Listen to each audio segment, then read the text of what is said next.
Estamos de volta com o programa Itapuã em Debate, recebendo no seu cenário central o médico, diretor da Policlínica Pato Branco, ex-deputado federal, doutor Ivânio Guerra. Doutor Ivânio, nós observamos no seu currículo que, desde a chegada da família Guerra, do seu pai, Prosdóximo, que leva o nome do nosso instituto, Prosdóximo Guerra, a mãe Adélia e os demais irmãos, inclusive o nosso presidente Fernando Guerra, em 1955, a primeira atividade profissional foi justamente ali, na Baixada Industrial, onde a família vivia naquela época, né? Do que o senhor tem lembranças, como era aquela situação em meados da década de 50, na então Pato Branco?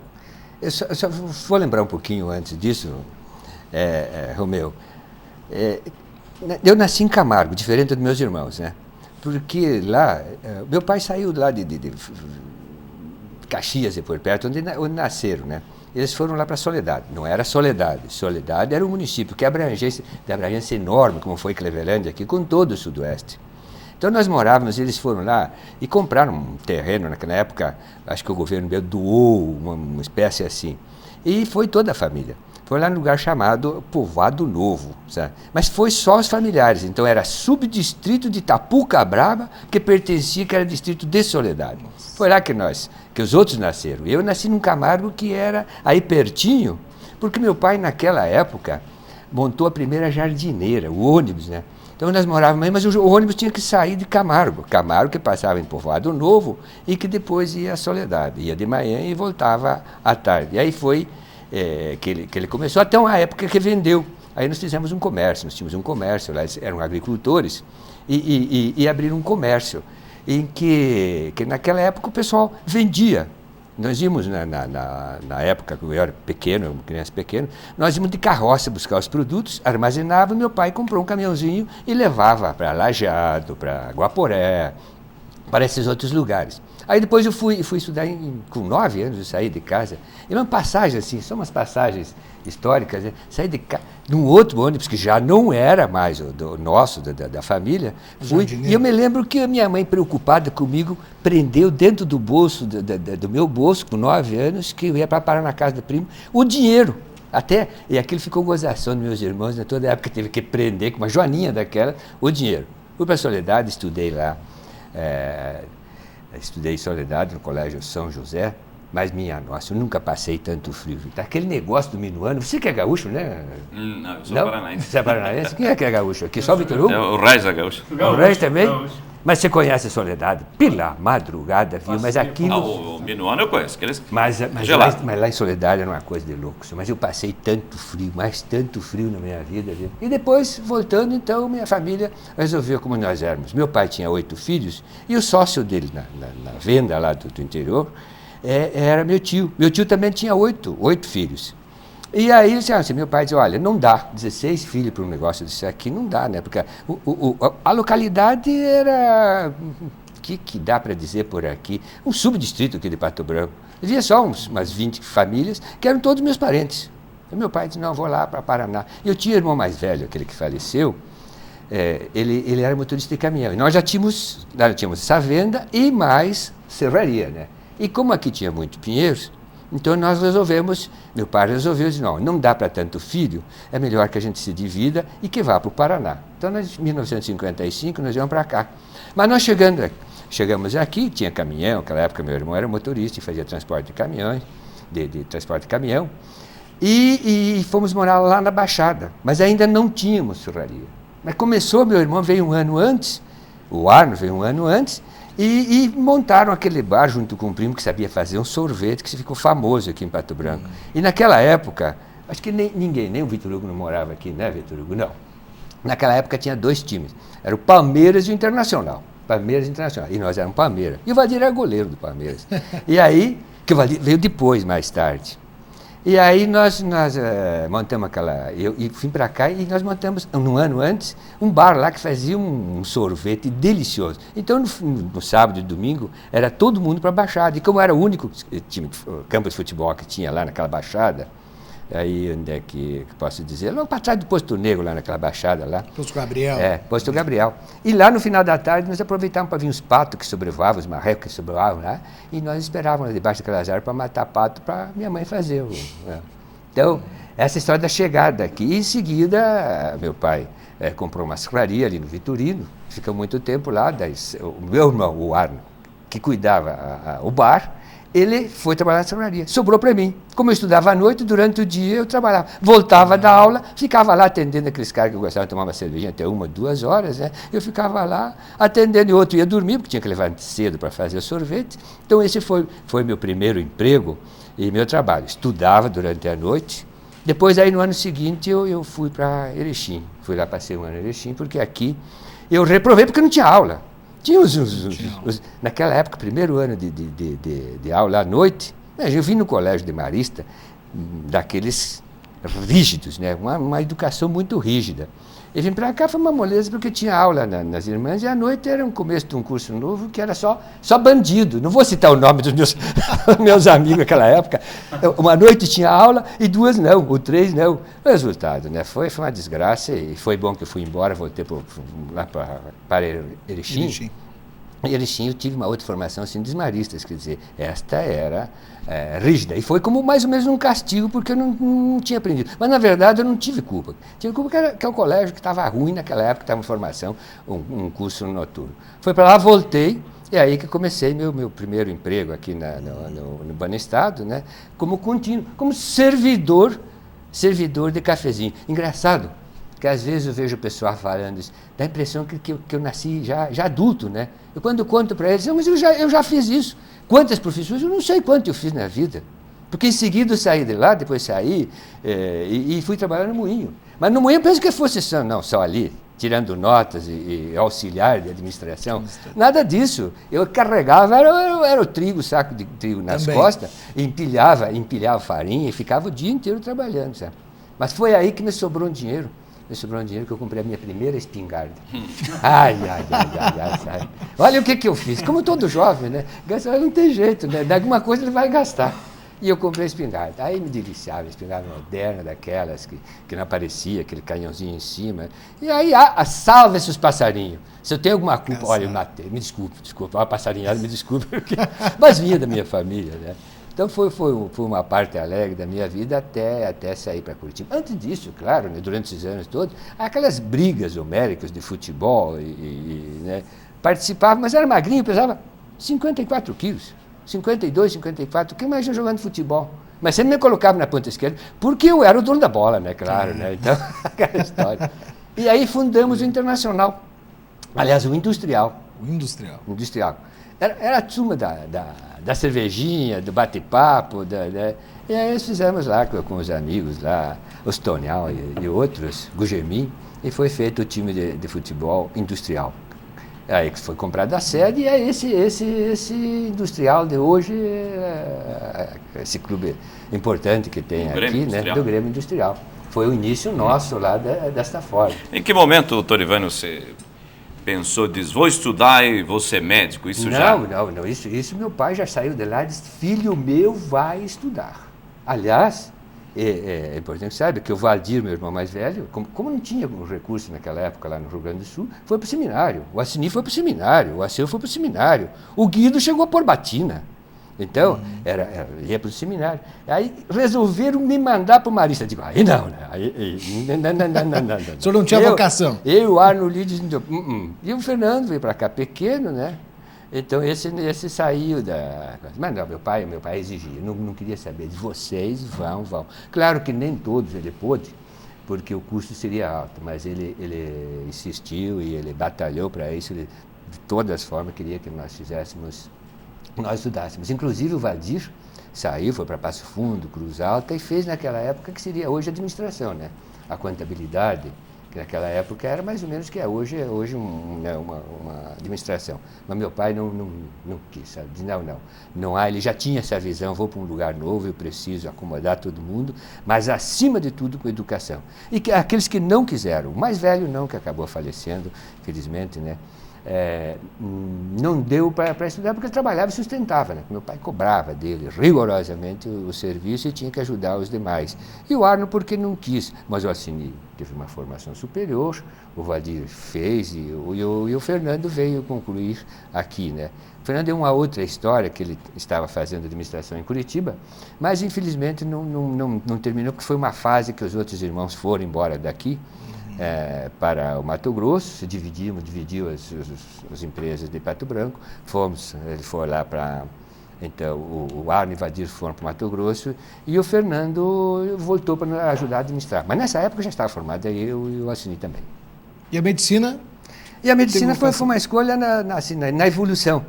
Aí quando fui para Curitiba, saí daqui para Curitiba, nossa, aí enfrentar. E todo mundo, né? E mais uma parte engraçada da minha vida. Lá em casa todo mundo dava um jeito, se acomodava e não sei o que, né? Ninguém servia. Chegou a minha vez, né? Mais do que tranquilo. Eu era festeiro, uma barbaridade, né? Gostava de futebol, gostava de baile, gostava de tudo que era bom, né? Aí fui eu lá, em 57, né, quando vai fazer se apresentar no Exército, fazer os exames, né? O listamento lá, depois fui fazer os exames. Digo, isso é bobagem, né? Digo, isso aqui é fácil. Meus irmãos nunca serviram, nem imaginava o que era. Cheguei lá e disse, o cara disse, tudo bem, e você? Digo, não, eu sinto sempre uma dorzinha por aqui, eu acho que deve ser coração. O cara olhou para mim, o sargento olhou para mim e disse, coração, você sabe dirigir? Sim. Eu que não... Eles precisavam de alguém que soubesse dirigir, né?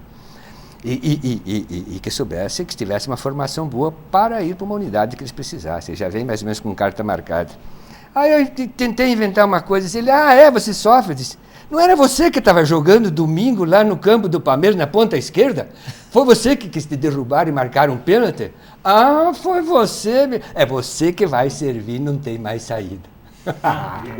Você imagina o transtorno, na casa de nunca ninguém, né? Mas aí depois descobri que eu era muito malandro na época, e meu pai dizia, eu acho que é um caso perdido. Acho que eles andaram arrumando lá, meu irmão, dizia, ele vai servir para aprender o que é a vida.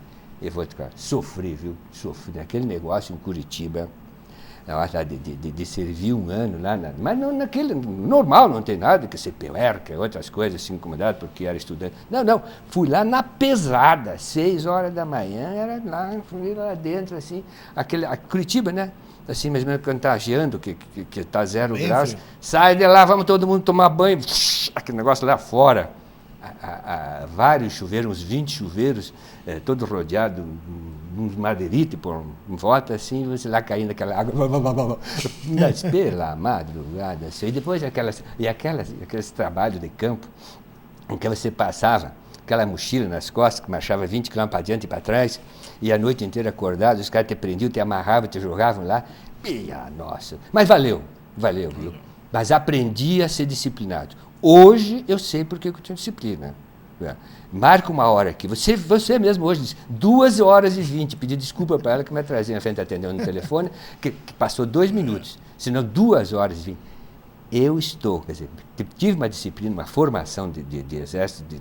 E naquela época era diferente do exército até hoje. Hoje o exército não é mais aquele patriotismo. Acho que está faltando alguma coisa, eu sinto muito. Mas o pessoal do exército era extremamente duro, mas era um patriotismo, assim, incluir na gente um patriotismo. Por isso que eu não consigo admitir o que acontece hoje nesse país. De verdade, eu não consigo admitir. E por isso que eu saio um pouco da política também, gosto da política, mas quando eu vejo tanta coisa errada, eu fico decepcionado, sabe? Tão decepcionado, e tem coisas que me fizeram uma formação, por exemplo, de uma época que estava em Brasília, quando estava no primeiro mandato. Eu cheguei a uma altura, falei para minha mulher, disse, sabe de uma coisa? Escolha o país que você quiser que eu quero ir embora. Vamos embora desse país.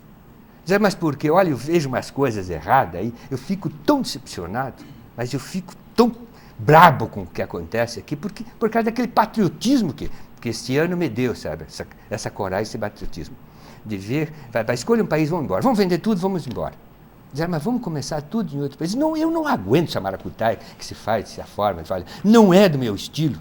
Digo, não é, eu não suporto. Eu não suporto essas coisas erradas que se fazem aqui, porque é o povo que precisa. Eu fui com uma ideia diferente da política, porque eu entrei de repente na política. Eu não fui vereador, não conhecia. E me jogo na fogueira daquela. Quando eu vejo coisa errada, eu fico doido da vida. Assim, até hoje, né?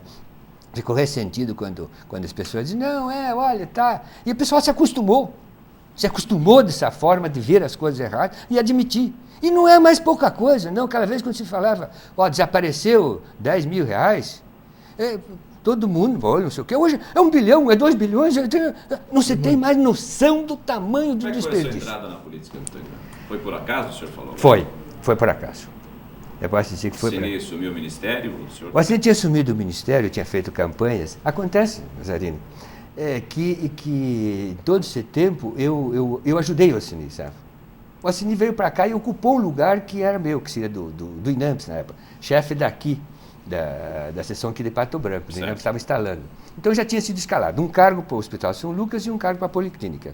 E o pessoal da Policlínica, como eu era o último a chegar, tinha escolhido que eu fosse o funcionário daqui.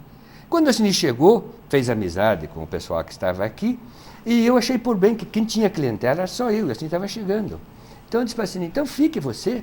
E aí o Ocini entrou no INAMPS, e aí em seguida apareceram as coisas que acontecem só em política, né? Um ministro foi escolhido, o ministro Jair, foi escolhido ministro da Saúde. E o Greff, que foi prefeito aqui em Pato Branco e que era da mesma linha política que a nossa, ele foi à presidência do INAMPS. Naquela época era ministro em Brasília, presidência do INAMPS era o Rio de Janeiro. Era um cargo extremamente importante. Então o prefeito de Pato Branco, a Greff, foi para o Rio Grande do Sul depois que terminou seu... Acho que foi o Jair Soares, não foi o governador depois? Depois sim, mas esse que foi o ministro. Depois foi governador. Então, antes de ser governador, ele foi ministro, assumiu o Ministério da Saúde. E aí indicou o Ministério da Previdência, não era da Saúde. E o INAMPS era ligado. Só que o INAMPS é que tinha todo o dinheiro. Hoje o Ministério da Saúde voltou a ter as verbas. Mas quem mandava e arrecadava e tinha todo o dinheiro, distribuía para os hospitais, era a Previdência, o Ministério da Previdência, do Jair Rodrigues. O presidente, o ministro, o presidente... Era o Greff, que estava aqui como prefeito, que voltou para o Rio Grande do Sul, que foi presidente da Associação Médica lá, e foi um médico muito respeitado, com conhecimento político, e eles escolheram, através das lideranças políticas daqui, escolheram o Ocini para superintendente da Previdência do INAMPS, na época, que seria hoje o SUS, no Paraná. Com isso, claro, ele foi para uma vitrine enorme, fez modificações enormes no antigo Fundo Rural, que você lembra, que tinha uma verba que se atendia. Como o Rio Grande do Sul gastava 3 vezes mais que o Paraná, o Ocini foi lá e revolucionou. Não é direito dos agricultores nossos aqui receber a mesma parcela que recebe o Rio Grande do Sul. Com isso, distribuiu o dinheiro para os hospitais e atender bem os agricultores, que ninguém atendia antes. Então o Ocini foi para a vitrine, acabou se candidatando. E era para o Ocini sair candidato a deputado estadual. Mas aí tinha o Luiz Alberto, os Martins, que tinham aqui e que já eram deputados. O Ocini não tem vaga para deputado estadual. E aí ele foi arrojado. Diga-se de passagem, assim, tem umas horas que ele é arrojado. Viu a janela que poderia ter sido deputado federal. Então o Ocini se lançou, aliás, contra o governador na época, que era o Ney Braga, veio-se. E aí nós entramos. Aí eu comecei. Porque antes disso já participava nas outras campanhas, assim como um espectador, mas não ativamente. Quem participava mesmo era o Valdir, que foi vereador aqui em Pato Branco. Então, mas quem participava era ele, e eu sempre estava junto nos comícios, festa. Era aquela festa, né? Comício e política era aquilo, diferente de hoje, né? Diferente de hoje. Naquela época, todo mundo ajudava a pagar um churrasco. Não tinha esse negócio de cabo eleitoral, decalque, um monte de coisa que acaba gastando e que custa caro numa campanha. Naquela época, o Arnaldo Busato se elegia e tinha sobra de campanha. Sabia que ele não gastava nada. O pessoal, os partidários que acabavam doando, ajudando, comprando um santinho, né? Era diferente. Hoje não, hoje é movido a recurso, infelizmente, né? Aí eu assinei eleito e reeleito e assumindo o ministério, né? Eu tendo feito as campanhas. Aliás, numa campanha dele aqui, e vou citar até os nomes aqui, companheiros, Salatiel, o Moraes, que era o gaiteiro. Luiz Moraes. Luiz Moraes, grande Luiz Moraes, sabe? E o Gabriel, o advogado, né? advogado, nós três. Oswaldo Gabriel, o Salatiel e o Moraes. Nós fazíamos comícios. Quando o Assini foi candidato, junto com o Paduan, os dois faziam comícios fora e nós fazíamos aqui. Nós fizemos 22 comícios, nós três, para ele. Quando eles quiseram vir aqui fazer um comício, não conhecemos melhor, Ivânio, que você faça, deixa o Assini para lá. Então, foi esse envolvimento. Aí, em 89, na hora que o Assini assumiu, foi a eleição do Collor. Aí, quando o Collor convidou o Assini para ministro, claro, o suplente do Assini, ele assumiu, e em seguida o Assini veio para cá. E naquela época ele tinha até uma vontade de fazer, era PRN, junto com o PFL, o Arena, não lembro mais se era isso, acho que era PFL. PRN, época do Collor. Então do Collor. E tinha o Luiz Carlos Langer, que era a bola da vez para ser candidato, que ele já tinha sido candidato a deputado estadual, e ele era ligado com o candidato a governador, né, da época. E o Assini escolheu. Mas ele não quis o apoio do Assini e quis sair por conta e risco. Tudo bem, aí o Assini ficou sem ninguém. Aí ele veio aqui num dia de Semana Santa, ele reuniu os prefeitos e disse, olha, eu gostaria que vocês apontassem o candidato que poderia ser candidato a deputado federal, no meu lugar. Porque eu sou ministro, preciso de um substituto aqui. Aí os prefeitos disseram, Assini, nem vem você apontando candidato nenhum, porque nós já temos o candidato. Diz, o cara que mais atendeu tudo que precisamos em saúde, foi um companheiro, sempre está junto conosco, é o Ivânio. O Assini diz, mas é meu irmão, esse eu não quero, não dá. Diz, então procure outro você, porque nós vamos apoiar. E o Assini teve que engolir. E eu nem sabia, digo, mas para aí, como é que é? Eu, candidato, não tinha sido nem vereador, nem nada, né? Imagina a situação. E aí eles disseram, não, você nem precisa sair de casa, que nós vamos te pôr lá. E de fato, foi uma campanha fácil, fui mais votado do partido na época, e quando vi, me encontrei lá em Brasília, jogado lá em Brasília, assim, ó, tá aqui dentro, gente. O que é isso? Aí é aquela história de Brasília, né, que lá quem chega, novato, vai aprender o caminho dos banheiros, antes dos corredores, porque é tão grande, que você tem que levar um tempo para aprender como é que funciona toda aquela casa, né, que tem enormidade de funcionários. Então você precisa conhecer e as regras do jogo. Ainda bem que eu levei uns assessores bons, mas foi difícil, viu, Lazzarini, aprender tudo o que é. Porque advogado é fácil, pode entrar na política facilmente porque conhece as leis. Agora imagine eu, Ivânio, aqui, médico, de repente jogado numa situação daquelas. Mas apanhei, estudei e... Deu certo. Deu certo. Bom, são as histórias do nosso convidado especial do programa Itapuã em Debate de hoje, doutor Ivânio Guerra, ex-deputado federal, atual diretor superintendente da Policlínica Pato Branco. Claro que o programa continua e nós vamos falar de política, vamos falar de Brasília, vamos falar de Collor, vamos falar principalmente de saúde aqui no programa Itapuã em Debate. A gente já volta.